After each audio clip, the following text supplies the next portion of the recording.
Eu vou começar primeiro abordando 3 assuntos da semana, que são muito importantes, e na sequência a gente vai tratar dessa parte da reforma tributária, o que afeta para vocês aí no campo, beleza?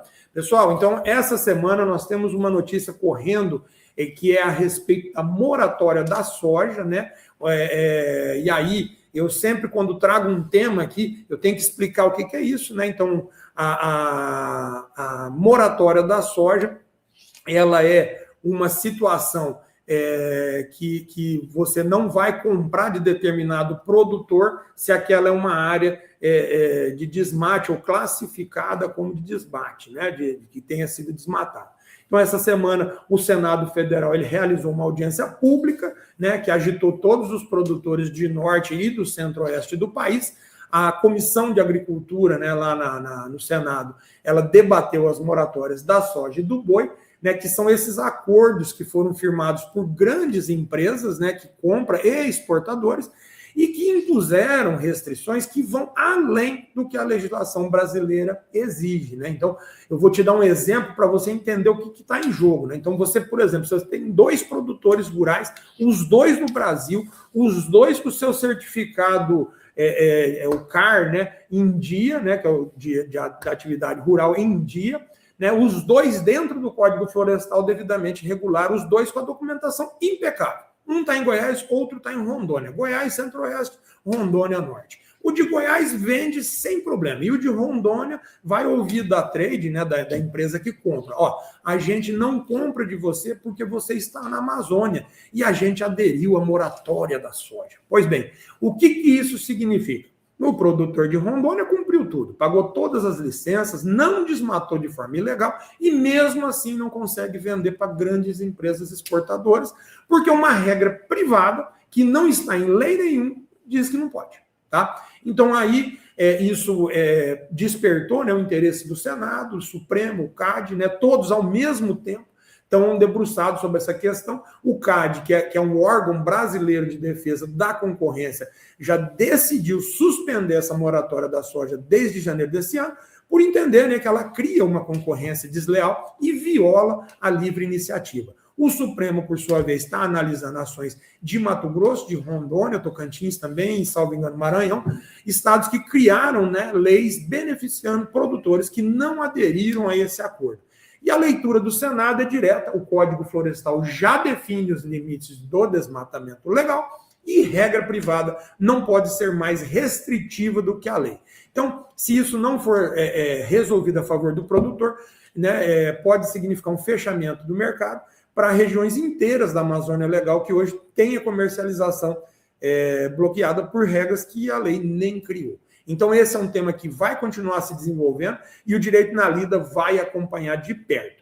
Então, a dica é, se você planta ou conhece alguém que planta na região da Amazônia Legal, né, e sofre com esse tipo de restrição, compartilhe esse programa. O Direito na Lida está aqui justamente para trazer esses temas para quem precisa saber. Manda para um produtor que você conhece, que eu tenho certeza que vai ser de grande utilidade. Uma pausa para eu tomar meu tereré da hidratação aqui no Mato Grosso do Sul, na região de fronteira. Isso é um costume, né, que veio dos nossos irmãos aqui ao lado. E a nossa pauta de hidratação. Pessoal que está no Instagram, muito obrigado. Pessoal que está no YouTube, um grande abraço. É um prazer falar com vocês aqui no Direito na Lida. Tá? Eu estou sem meu DJ aqui, o meu VJ, então eu mesmo é que tenho que cuidar aqui das telas e cuidar das coisas. Mas podem ir mandando aí suas dúvidas, seus tchauzinhos, seu joia, curta, compartilhe, Direito na Lida com vocês. Vamos para a notícia 2 logo, porque nós estamos na hora do almoço, né? De muitos lugares vocês estão no descanso e quer informação. Então, essa notícia que saiu ontem precisa ser dita aqui, porque os números são impactantes, né? Novamente, a recuperação judicial, ela bateu recordes, né, o ano passado e subiu 56% em relação ao ano anterior, 1.990 pedidos, quase 10 vezes mais do que 2021. E quem são essas pessoas? São produtores rurais, né, normalmente pessoas físicas, 853 casos dentro dos 1990, e 753 que são pessoas jurídicas. E, além disso, empresas do agro, né, 384. Os estados que mais aparecem nessa lista são Mato Grosso, Goiás, Mato Grosso do Sul, Minas e Paraná. Ou seja, é o coração do agro brasileiro que está na UTI financeira. E o que isso significa? Né? Soja e milho chegaram em 2025 com preços no piso, né? Embaixo, nos menores valores nos últimos 5 anos, se não me engano. E os custos de produção dispararam. Então, você tem fertilizante dolarizado, diesel caro, defensivo importado, que disparou com a guerra, e a Selic ficou nas alturas por muito tempo. E quando a margem aperta, a dívida de custeio vira um problema. Tem um número que eu tenho para trazer para vocês aqui, que é de atenção especial, que foi dito pelo Banco do Brasil, que tem uma carteira de crédito rural prorrogado, que saltou de 10 bi para 50 bilhões em 2025. São dívidas que já foram renegociadas mais de uma vez e que elas não foram pagas. E se não for paga nesse segundo ciclo do ano, a partir do próximo semestre, elas vvão virar talvez uma nova onda de recuperação judicial.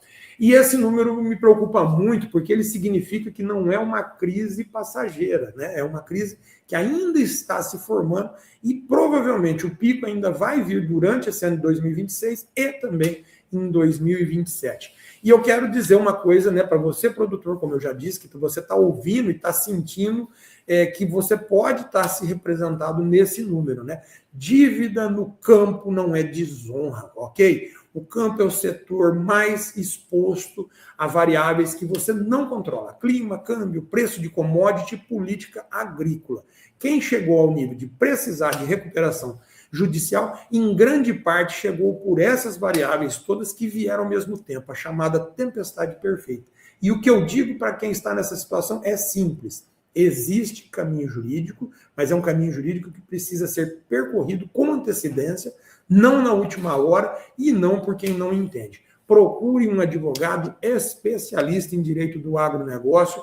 Se você tem um amigo que é advogado, é da sua confiança, mas não é da área, que ele faça uma parceria com quem é do direito do agronegócio, sugira, converse com quem está há mais tempo nessa área. Eu estou à disposição, eu sempre falo, o programa é para levar informação para você, amigo produtor e produtora rural, e para auxiliar todos os colegas. Dentro do agro, a gente não tem concorrência, nós estamos todos no mesmo barco. E se nós estamos todos no mesmo barco, a gente precisa remar na mesma direção, a gente precisa ter a mesma informação, a gente precisa levar os casos do produtor rural de uma forma uniforme, né? De uma forma com provas, né? Então, como eu digo, não há vergonha em dever, né? E o maior risco no campo é o risco jurídico. Então, um amigo produtor que tem dívida, ele precisa se socorrer no momento certo, da forma correta. Então, a gente sempre fala, teve um problema de quebra de safra, um problema de comercialização, teve um problema de fluxo de caixa, né? Teve realmente essa alta, tá tudo isso, a gente documenta, a gente pede um alongamento dessa dívida no primeiro momento, a gente depois faz, eventualmente, a revisão se os juros excedem o valor devido, né? O valor estabelecido em lei, que é de 12% ao ano no máximo, e não havendo solução, você ainda tem a ferramenta jurídica da recuperação judicial, que ela vai tentar reestruturar todo o seu passivo. Então, não perca a cabeça, não se desespere, dever não é vergonha, você fez tudo certo, mas os fatores que você não controla, tempo, clima, chuva de mais, chuva de menos, juros, problemas de guerra, eles afetam a sua produção. Não é só plantar na hora certa, não é só colher na hora certa, não é só usar melhor semente, melhor defensivo, melhor adubo, é sim estar exposto com uma empresa a céu aberto. E se você está com dificuldade, você pode sim ter solução. Procure um advogado especialista. E eu estou aqui, Rodrigo Daniel dos Santos, do programa Direito na Lida, me propondo a ajudar você, amigo produtor rural, a encontrar uma solução. Ok? Vamos seguindo. Nosso programa Direito na Lida hoje tem muita coisa ainda.